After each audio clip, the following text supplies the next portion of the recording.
Hi guys, I'm Kay Smith and welcome to Outlier, where we not only share inspiring stories of entrepreneurs doing extraordinary things with their businesses and their lives outside the comfort zone, but we also help potential and existing entrepreneurs become the outliers in their industry.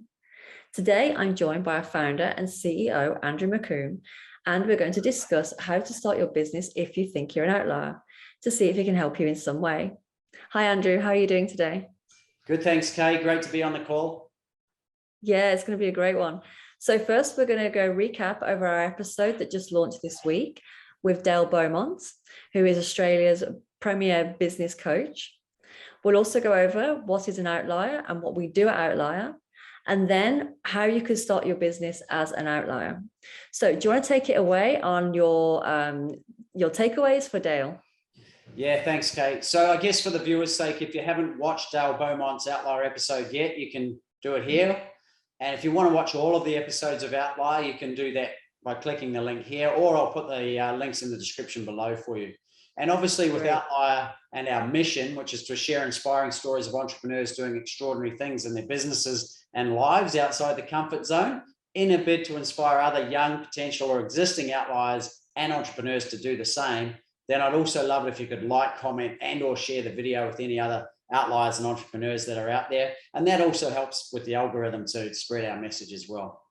So guys, a quick summary from me on Dale's episode. It was very inspiring for me. I'd known Dale for many years. And the big thing for me was that we had a similar, which I didn't realize at the time, we had a very similar connection in that his brother died at a young age, as did mine. And it set him on a huge path of discovery, as it did for me. So that was the first takeaway, I guess, I got from Dale was a sudden tragic event happened at a young age that then took him to doing a lot of personal development courses that then turned him actually into all the learnings that he got, turned him into being a prolific author. He authored 19 books and became one of Australia's best-selling authors on an amazing business model that he applied to that process. He then turned it into a business called Business Blueprint, which helped entrepreneurs effectively do what he'd done with his book process, but now it helps them in so many other areas of business. So it's just a fantastic story in regards to tragedy, turning it into a business. Dale himself sort of tuned into what made him an outlier, which I'll get into in a sec. But the other thing that is a great thing about Dale is he's created his business so that it supports his life. So he effectively will travel for 4 months of the year and his business supports that. So he doesn't have to do one or the other. He does the same both at the same time. And he teaches others to do the same. So that's another thing that I am massive about. That's my whole life's been about that. And that's what Outlier is about. And we'll talk about that as well. So the first real key lesson I got, Kay, from Dale was when he went through that tragic event, he asked himself some pretty deep questions. And the biggest question he was asking himself was, how am I going to be happy effectively? Because he was in such a state of grief. And so if there was a learning that I would share to the viewers in that regard is that it's really important to ask quality questions. And not just any random questions, but questions that are in alignment with the outcome that you're after. So in Dale's case, it was happiness. He didn't believe he could be happy ever again. He was in that much grief. And it wasn't until he saw a billboard on the side of a road at one point that effectively had two people looking so happy and it was related to a workshop.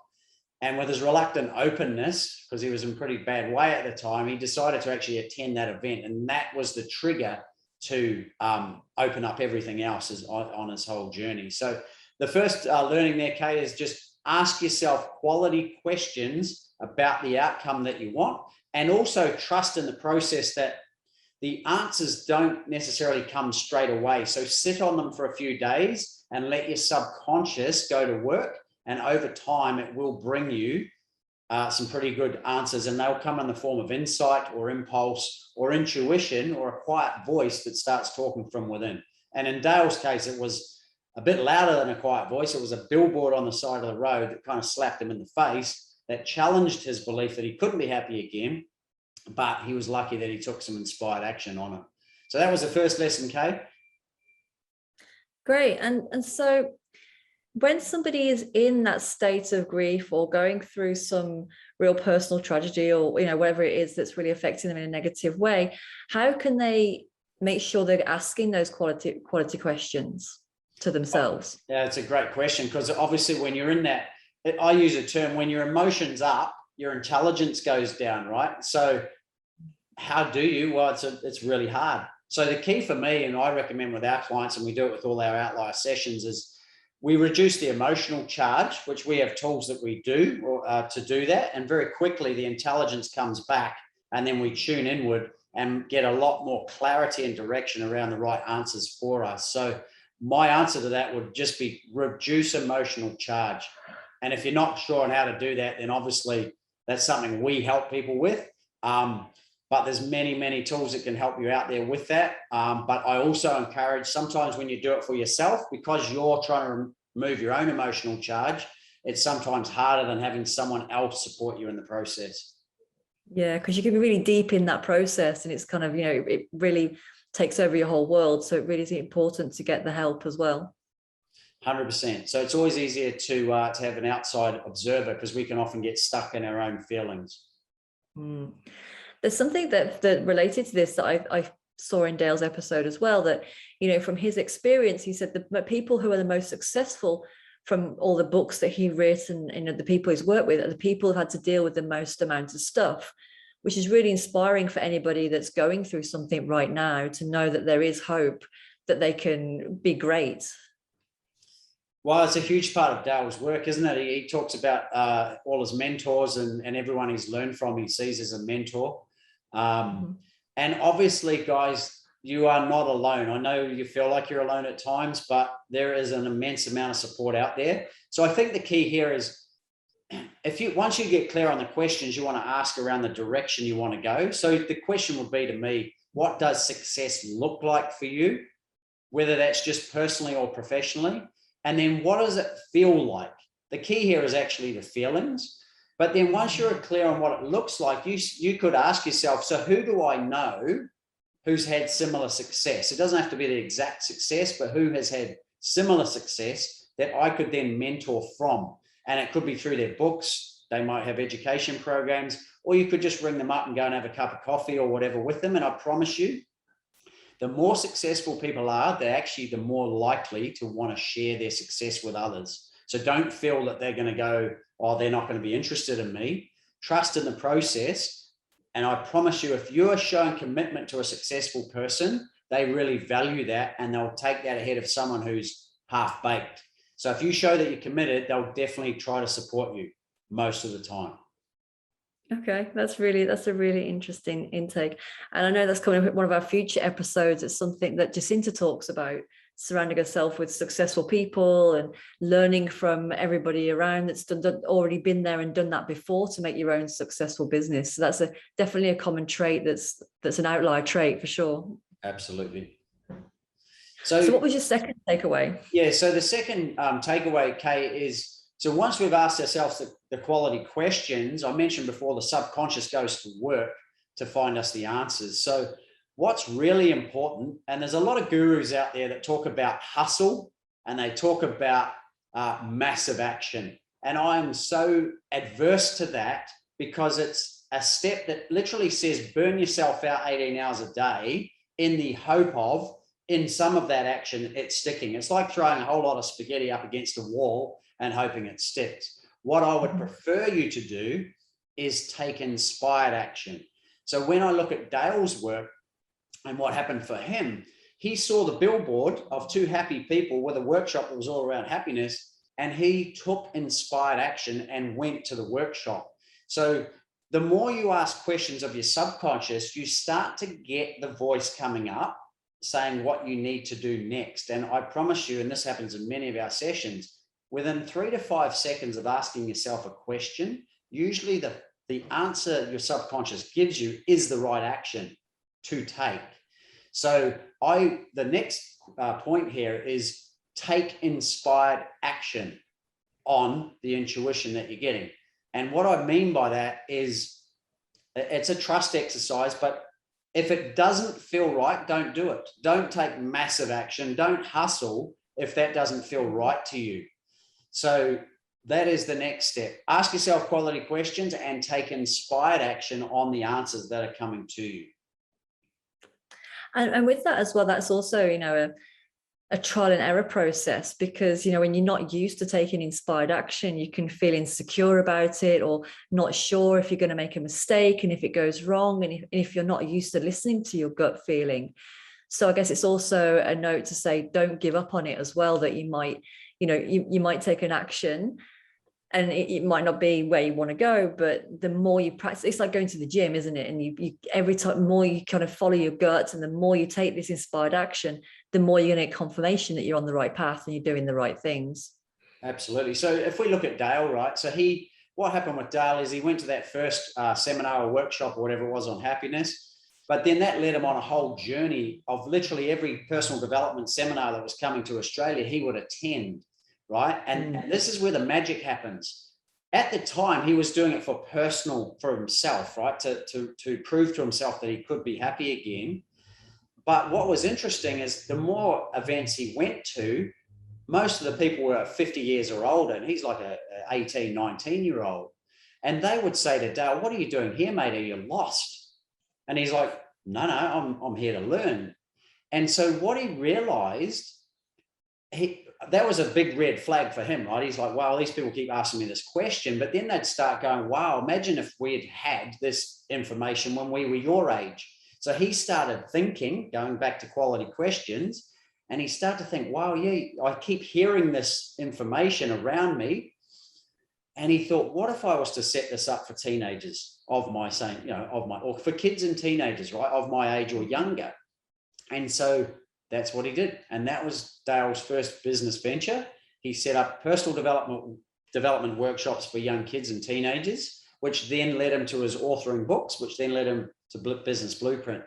So we talk about it a lot, Kay, at Outlier, that your external reality is a reflection of your internal. So what that means is anything that's happening outside of your eyes is a mirror of what's going on the inside, or going on the inside. So he was seeing externally these people, they're literally giving him clues of, mate, you should be doing this for young kids. And so he was smart enough and aware enough to realize he's hearing it a lot. Usually I have a rule that says if you hear something 3 times, it's the universe talking to you, right? So he heard the calling and he took action on it. So when I talk about inspired action, he took the action. He said, what if I could set this up? And he knew he could.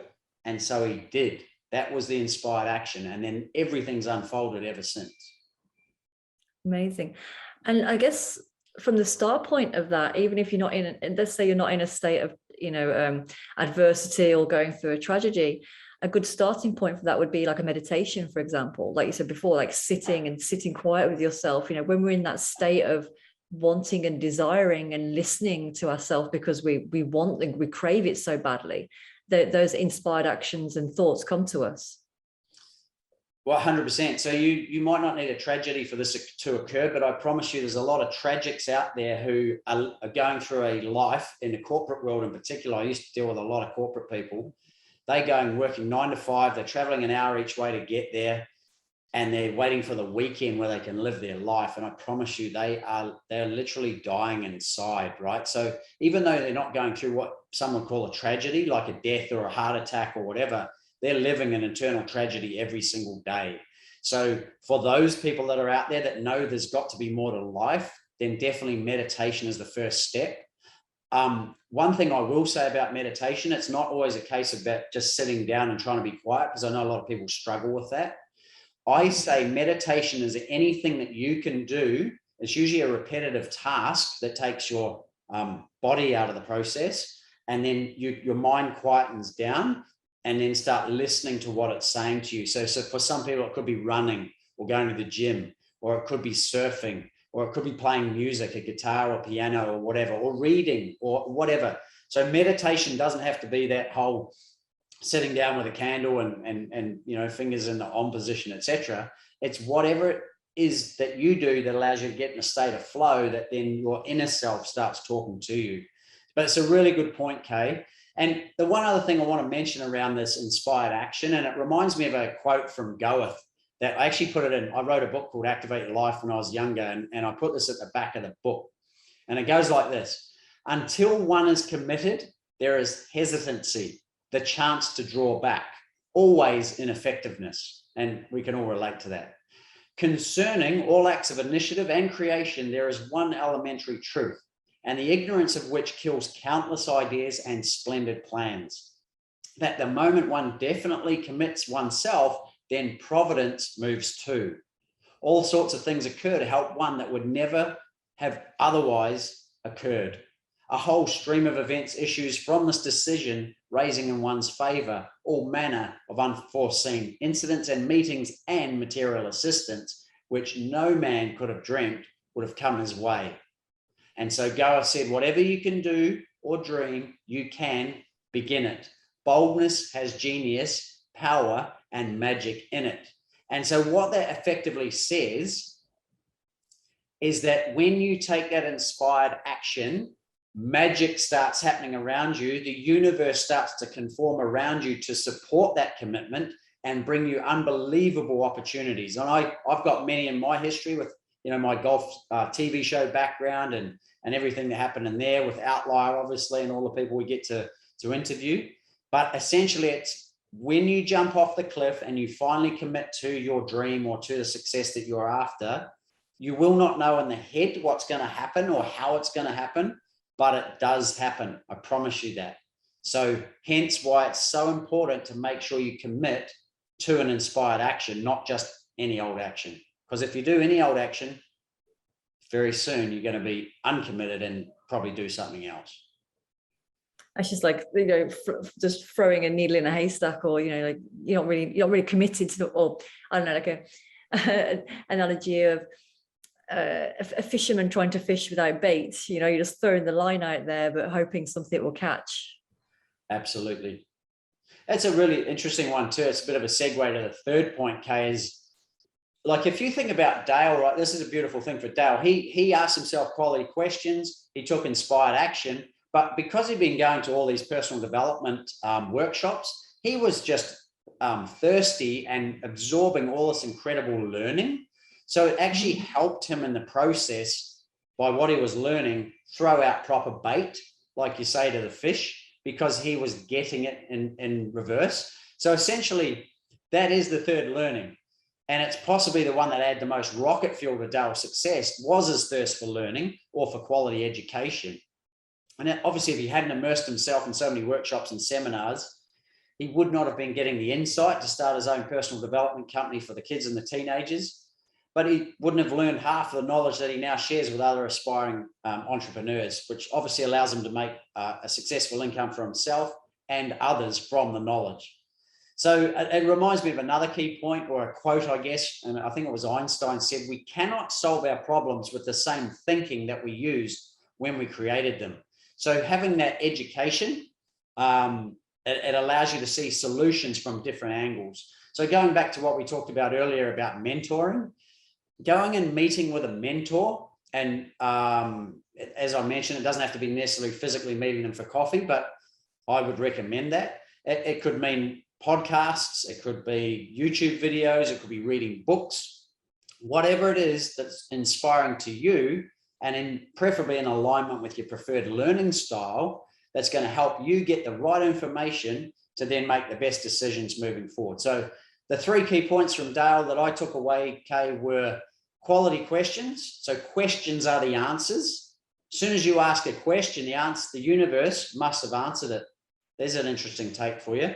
The next thing is take inspired action on the insight that you're getting, and then educate yourself specific to that direction that you want to go in, but do it in a way that's in alignment with your preferred learning style. Because if it's not, like for me, I'll give you an example. Going to university, I've got a university degree, but going to uni and listening in seminars, because I'm not an auditory learner, wasn't good for me. So I didn't go, right? Most people go to uni and I've took 4 years. I went for maybe a year out of the 4. But because I was so passionate about my degree, I was learning at the gym. I was learning through my sport. I was learning through coaching others outside of university lecturers talking to me. So make sure you find what works for you and don't feel bad that you're not doing it like everyone else, because that's essentially what Outlier is. We do things how it works for us, and we make it work for us and others in the process. And that's really interesting because, this is a real big trait for outliers, isn't it? About passion, about values, and that's really what makes an outlier. So do you want to talk to us about what is an outlier? Yeah, it's a good point, Kay. So for me, an outlier is someone, effectively, we just think differently to everyone else. We march to the beat of our own drum. And how do we do that? Well, most outliers would say they just felt it from a young age, that they looked around, they looked at their external environment, they looked at other people and other situations, and they're questioning it. Why are people doing that? They could see some of the things they were doing, the behaviors of people and that, and they're going, they keep getting the same result that they're always getting, but they're not changing. And so to me as an outlier, this definitely for me, I look at stuff and I just go, this seems crazy that people are doing certain things, but they're not even questioning it. Outliers question everything. And essentially you could say, we're rebels, but we're also innovators. We challenge the status quo. And it's not that we're trying to be a pain in the ass. It's just that we feel like there's got to be a better way of doing things. So to me, an outlier is, it's a creator, it's an athlete, it's an entrepreneur, it's an innovator. It's someone who thinks differently to others. And if at one of our other episodes, Laurie Montague, the world's most famous and probably not the most famous, but the best golf coach, talks about if the world's going one way, outliers are going the other way. So that's essentially a way that we'll know if we're an outlier or not. And then the process of identifying that, again, is to go deep within. And then we've got a process that we use for that, Kay, that helps them unleash that inner outlier, and then obviously be able to turn that into a business as well. Yeah, because I guess a lot of people can feel like they're an outsider or they just don't fit in. And yeah, they're going against the grain. They're surrounded by people that are, doing the same things day in, day out. And they're the ones that are questioning and not really understanding why they're the ones that are questioning. Well, it's an interesting point. Like, outliers often think that they're outsiders and that they're bad or they're wrong. In fact, and so what I'd want to say to the people out there who feel like they're an outlier or an outsider is it's not bad or wrong, it's you. You are being you. It's okay. So the sooner you can realize that that's your natural self, the better, I guess. And obviously that's part of the reason, Kay, that we've set up Outlier, is to create a community of outliers to support each other in our difference. So one thing that I would never recommend to anyone is to try to be anyone else. So what we're trying to do at Outlier is help everyone who engages in the process, because they will naturally be attracted to it, is to answer the question, who am I? Right? And once they're clear on that, okay, now that I know who I am, or I've got a lot clearer understanding, what can I do with who I am to help others who are in a similar situation? And it will be different for every outlier. But when we look at all our Outlier episodes, you can see that all of them were an outlier, and all of them did it in their own way based on their passions, their talents, and their values. And I've heard that values are really important to business. So why is that, Andrew? Well, I guess before the values is we have a process, right? So when we combine our passions with our talents, we provide the most value. So let's think about that for a sec. Passions are like rocket fuel, right? So if you're passionate about something, Kay, I'm going to feel it, right? What are you passionate about? Life, I guess. So life. So that's quite a broad term, right? So if you got more specific, you've got a young child, right? Yeah, exactly. So experiencing, so just having experiences and being, just enjoying every moment to the fullest as best as I can. I guess that would definitely be a passion for me. Yeah. So, but if you were to talk to me about the experiences you have with your kid on the weekend, I'm going to feel that, right? You're not going to be bored and you're not going to be like low energy.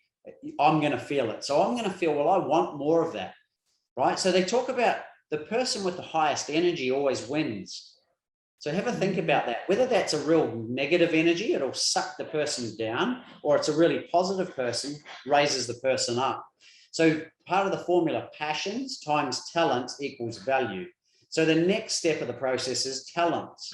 Now there's a talent profiling tool that essentially tells us our primary talent.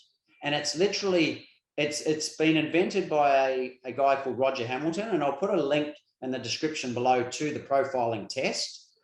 And it's awesome. It literally says what your innate ability is. If you were to lose all of your money today, what would you do tomorrow to make money? And there's essentially 8 different profiles, right? Mine is creator. I'll create something, which I have with Outlier or with Golf Getaway or everything I've done in the past. K, you're a supporter. So you'll do whatever it can to lead a team of people to get the outcome you're after. So you would go and find people to support. Right? And there's 8 different profiles. I won't go into all of them. But when we combine our primary one with our passions, we then create the most value for our market, right? Because they're going to feel it, we're going to be good at it, and they're going to value it. But what's in addition to that, so not only is that providing value to the market, what we need to do is get clarity on our values. What do we value, right? So when I talk about values, if you were to look at any human and look at their behavior, it's driven by their underlying core values. So it might look crazy that they're doing something, but if they value something more than the behavior itself, they will always behave out of their values. So you'll see people who might be dodgy characters and you go, why are they doing that? It's because their values are aligned with that, and then their actions will always reflect that. Or you might look at people who, who's the, I forget the name. It's crazy that I have, but she's a famous Indian nurse who helped all the beggars on the streets. Mother Teresa. Yes, right? I forgot the name. Mother Teresa. Yeah, so Mother Teresa, right? Or Mahatma Gandhi. Their values were Mother Teresa was looking after the people. Mahatma Gandhi was essentially world peace in a way through passive resistance. So their whole life was dedicated to that, right? Now, in reverse, if someone's values are financial freedom, they're going to look at Mother Teresa and go, well, Jesus, why is she doing that? She's not getting paid for that or whatever. Why is she doing all of this commitment when she could be earning lots of money? So essentially, we all have different value systems, right? So what we have to do when we're looking at setting up our business is go, what do I value? And for me, when it was to do with Outlier, it's inspiration is huge for me. Freedom is huge. Being myself is huge. Adventure is huge. And travel is huge. And sharing with other like-minded people is huge. So all of those go into my mix of values. Mm-hmm. And then I create a brand around my passions, my talent, which is creator, and my values. And then I highly recommend others do the same in that process with themselves. So if we look at that from a starting process, before you just look at any business and go, oh, that's good, I'm going to do that. Let's not do that. That's not what outliers do, because we want it to be specific to them, right? Because I know if it's not going to last long.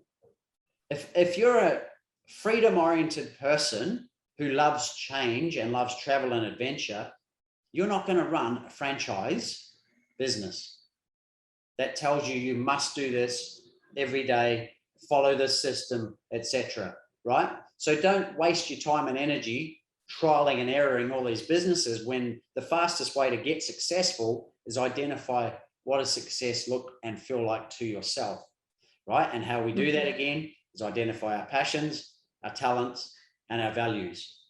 And then once we have done that, we then look at the market, right? And we say, well, what are the challenges that my market who would benefit from my creation, what is their biggest challenges that my solution will give them? And not just my solution, but the transformation that solution gives them as well.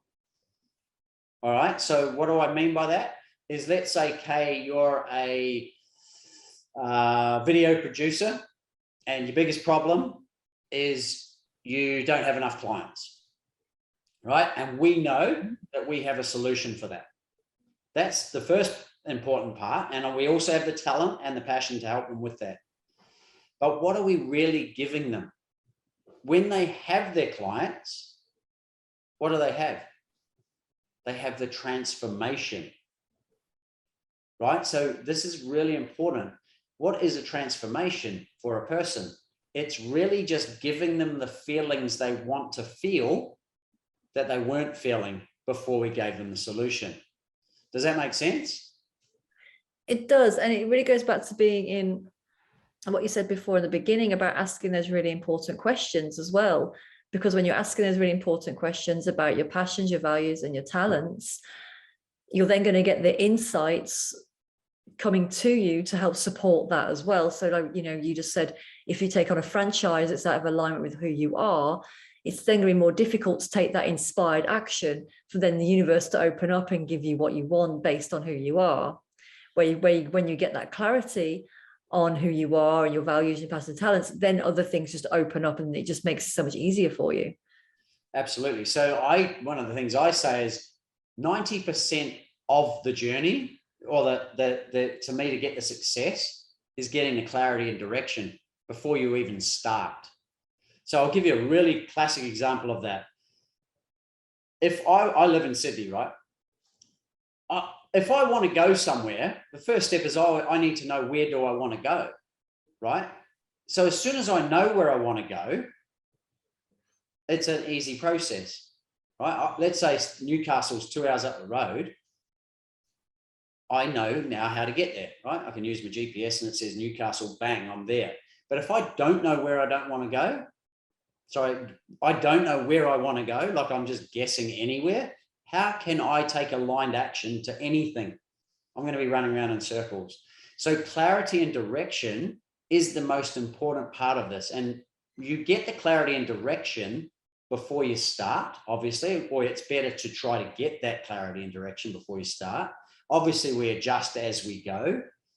But if you just go off randomly buying a business or joining a business or whatever, that's crazy. So that's another thing I want to talk about is once we're clear on our passions, talents, and values and the market we want to serve and the problems they have or challenges they have and the solution and transformation we want to give them, I would then say, what's the business model that we want to apply to it?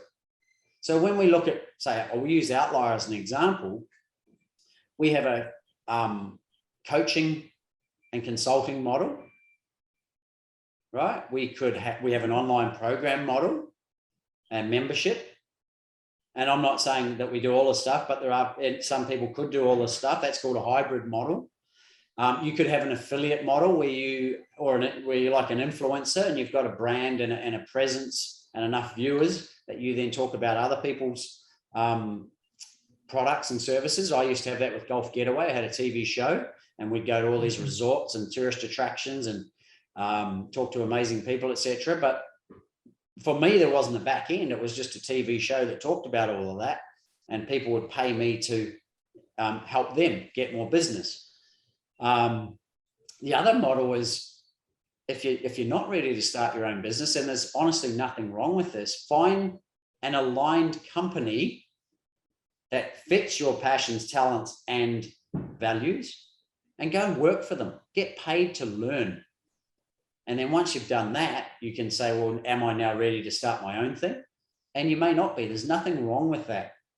So that's another way of doing it. The other option is maybe find a way to joint venture with other companies or partners and bring your talents and skills together to then offer to the market as well. So first things first, clarity and direction, then look at your business model. Once you've identified the market, the problems and the solutions and transformation you give them, then say, well, how do I want to deliver this? What is my vehicle of delivery? And then start taking action on it.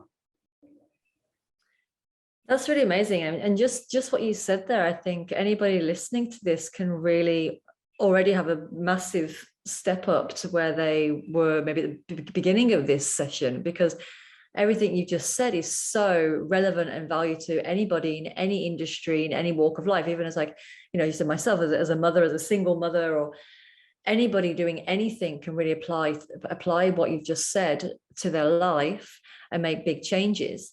And of course, we also help and support that as well to people who are looking for it. Yeah, so I've actually written a note down here, Kate. This is the most important part for the viewer out there right now. And if you look at Dale's story, if you look at all the other Outlier stories, this is where this comes in really, really handy or handily. It's not about the money. It's not about getting approval from your friends, your family, or society. And it's not about doing what everybody else does or what everyone else expects of you. And it's certainly not about doing what you think you have to do to fit in.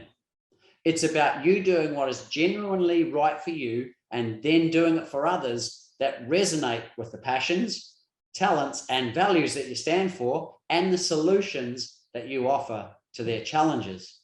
It's ultimately about you being you and making a huge difference to others and being rewarded for it financially and energetically.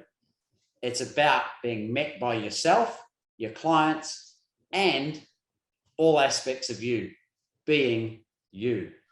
And that is what Outlier is all about.